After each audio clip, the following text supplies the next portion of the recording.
Psychic is one of the best types in GLC. I don't think anyone's going to argue that. They have one of the most flexible card pools out there and probably will continue to have that for a long time. There's just so much competition for every aspect of the decks, whether it's Pokemon, your items, your supporters. There's so much to choose from. The attackers are plentiful, the supports are plentiful, but it feels like majority of the Psychic players don't really switch up their lists very often. I'm not going to say that the best engine isn't just Curlia and Gallade with Malamar and maybe Xatu on top of that. It's definitely the best. It's tried and true. It's proven. It's won so many tournaments. But I feel like there's something more there. The reason I'm here before you today is that I wanna argue for Banette. I think that Banette should be considered and or included in a lot more Psychic lists than it currently is in. Whether it's as an attacker, as a support, as a tech card, I think the card pool for this specific Pokemon is super versatile, and I would love to see it get explored more. So let me show you. Now, before I start glazing Banette, I do want to say that Shuppet is pretty good in its own. There are unfortunately no 70 HP Shuppets, so you are liable to getting hit with Raging Bolt DDE. However, you have Bleh, which just snipes the DDE off of them. Being able to counter this early aggression into decks like Dragon, decks like Fighting, decks like Water, decks like Psychic, where you just get rid of one of their special energies, is really, really nice. Especially into Dragon, because they rely on that DDE so much. Although they're running Special Charge to get it back, being able to get it out early will flatline their early game pretty hard if they play into that early roll with DDE Bolt off of Goose Hala or Colress Tenacity. The thing that makes it really good, in my opinion, is that it just is one from any of your opponent's Pokemon. So there could be, a Psychic Pokemon on the bench. A lot of Psychic players really love putting Mystery Energy on their Malamar for the free retreat. Just get rid of it. If you're not a fan of using Bleh, which I don't really see why you wouldn't be, it does seem like just the best one. You can use Enveloping Shadow Shuppet. It is flip a coin if heads, item lock for a turn, 1 Psychic Energy for 10. It's pretty good. If Bleh wasn't there, it would definitely be the best one. But I think Bleh is just so versatile, you can't really get away from it. Now, to talk about Banette, I actually think every single one of the cards printed so far for this Pokemon can be played. Obviously they can be, but like, all of these would be positive additions to a deck. Now, some of them have like opportunity cost where like you could be playing other Banettes and or other Pokemon that fill that same slot, but strictly from a will this card help my deck basis, I think every one of these probably would. Starting with the most recent Banette, we have Cursed Words. This card is really dumb for certain control strategies. It's really strong hand rip, very consistent hand rip. The only real issue with the card is that it's shuffling into deck over discarding from hand, so you aren't exactly accelerating any win conditions by doing it, you're really just stalling them out and bricking them. Regardless with that, it does have synergies where you could take big hands and just eviscerate them down to 0 using cards like Delinquent and Gothitelle. Zerostic's Machinations also works well for this strategy.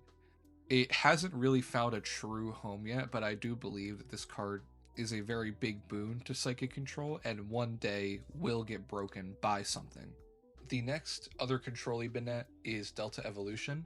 It has the Evolution Jammer attack, 1 Psychic Energy for 20, and you just lock all Pokemon evolving from hand.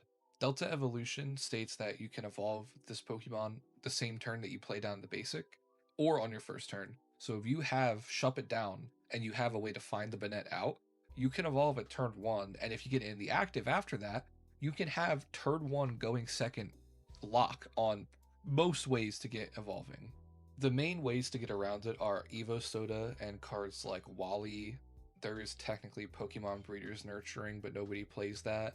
Evo Soda has seen an uptick in play recently though, so that will get around it, and if they have that card, Banette probably goes down after a while, but you should be able to set up a lot. Next, I want to talk about the main attacking Banette, which is Resolute Spite. It does 7 damage counters to itself and does 20 damage per damage counter you place on it, so you give yourself down to 10 health, but you deal 140 damage for 1, which is very good. Notably, you can overkill, so if you have that 10 health remaining and you want to take another KO, you can put the full 7 damage counters on yourself again to deal another 140. Not only is this card one of the only decent cheap attackers that Psychic has at its disposal, but it also has a trainer gallery, so you can spruce up your deck and bling it out a little bit if you decide to run this card. Now, the next 3 Banettes, I'm going to do a little rapid fire because these are the ones I believe are the worst of the bunch. They are still niche and decently playable, but they don't really feel that great. First, we have Tool Concealment. Very simple, just turns off tool cards in play. It hurts you too, so it's not that great, but it's kind of funny.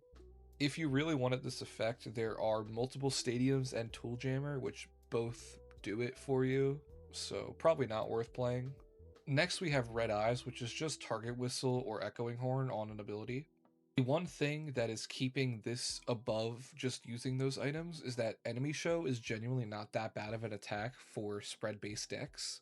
There are definitely better spread attackers though, so you're probably best suited just running the items, but it is an option that's there. For the final run of the speed round, we have Curse of Devolution. It's another one that's pretty nice for spread-based decks. It also is nice to handle cards like Wailord and Torterra, which have huge HP numbers. Another card where it's probably not worth playing it, just because there are ways around these that Psychic has already, such as loading up a Gardevoir or hitting Dust Noir plus Wobbuffet. I have experience with this one, but I can't really say it was all that great. It wasn't bad, but it was one of my first cuts for sure. Finally, we've gotten to the Banette that I really wanted to talk about today, which is Puppet Offering. Now, this card does see play.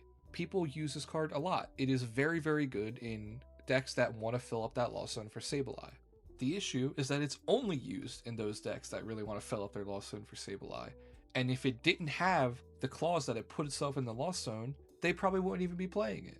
Every single GLC deck, besides one, which is Supporterless Fighting, uses Versus Seeker, and this Banette is just a second usage of Versus Seeker. Many decks in the format have been resorting to these cards that just give you one card back from the discard pile, cards such as Milotic and Water. Albeit Milotic is definitely stronger than Banette, seeing as you can get any card and not just a supporter. I'd say you get a supporter a decent amount of the time. Now, what gives this card strength over Milotic is that when you use Milotic, it's a dead card now. You have to either pick it up or find a way to discard it, or you can sacrifice it, but it's dead. And not only does Banette get rid of itself, but it really gets rid of itself. Once it gets put in the Lost Zone, that's done. It's gone for the game. And I think that's its biggest strength, is that even if it didn't put itself in the Lost Zone, even if it put itself in the discard pile instead, once you get the full use out of it, it's gone. I have been theory crafting Psychic decks in my head, even though I don't like Psychic that much as a type. I way prefer to play Water. I still think about this card all of the time. I believe that the mid-game Puppet Offering to get any supporter you want, even a late-game Puppet Offering, can definitely win you games. Being able to get a second use out of cards like Guzma is crazy, without having to burn your Versus Seeker. This can allow you to use your Versus Seeker more aggressively and get harder setups, reusing cards like Arven and Lily's Determination to get these faster setups because you have Puppet Offering waiting in the wings for later. As time goes on, you're just going to have better and better supporters that come out, and Puppet Offering is going to also continually just get better and better and better, because being able to use these broken supporters 2 turns in a row, or just 2 turns in general, is going to be so impactful. Now, I'm not going to tell you to reconfigure your deck immediately to add this card. I mean, a lot of Psychic lists are already really good. They don't need it yet, or right now. All I'm asking is you're going to take anything from this video is that if you're ever building a Psychic list, just give it a little thought. Does Puppet Offering help me in this deck? Chances are it probably does. Can you find room for it? That's the challenge. But if you could find it, it should be good. Hopefully you were able to find some new cards to play around with from this video. And at the very least, I would hope to see at least one more Puppet Offering in the world. And as always, good luck with your builds.